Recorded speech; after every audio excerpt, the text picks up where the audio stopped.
My mom found out I had sickle cell when I was 6 months old. You know, you can imagine as a single mother with an only child, it was really deflating for her. No one knew how to handle a kid that had debilitating disease. I just remember always being in pain, always missing school, as young as 7, as young as 8.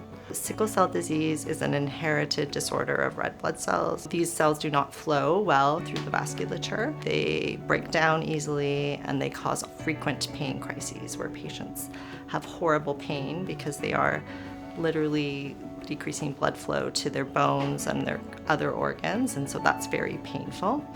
So it's like a heart attack, but throughout different parts of your body. Imagine you broke your limb and you shake your limb when it's broken, those type of pains. I had that ever since I was 6 months old. In a developing country where there was no specialist that could basically take care of people with sickle cell, they basically told my mom that I would probably not live to see 18.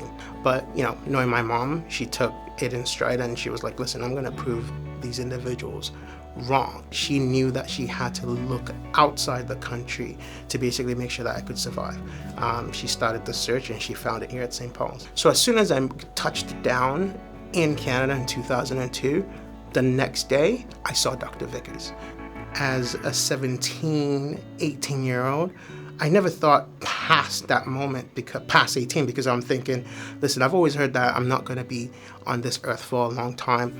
So what's the use? The first conversation I had with the late Dr. Vickers, she was the first person to put it in my head that, listen, you're not just here to pass away, but you're here to also live a life. So you need to start thinking about the type of jobs you could do. Every sickle cell patient is different, very different.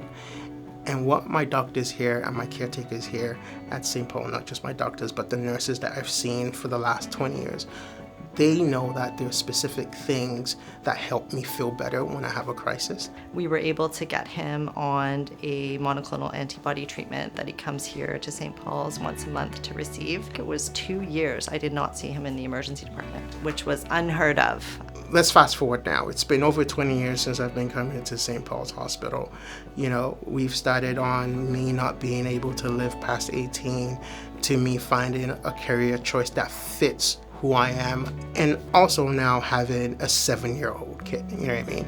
Like, that is my life now. You know, me having a child, sometimes I can't believe it. Sometimes I look at Brixton and I'm like, he can't be real. I have to pinch his cheeks. If not for St. Paul's, I would not be here. And that is a statement I take, it's so true to my heart, because it is the truth.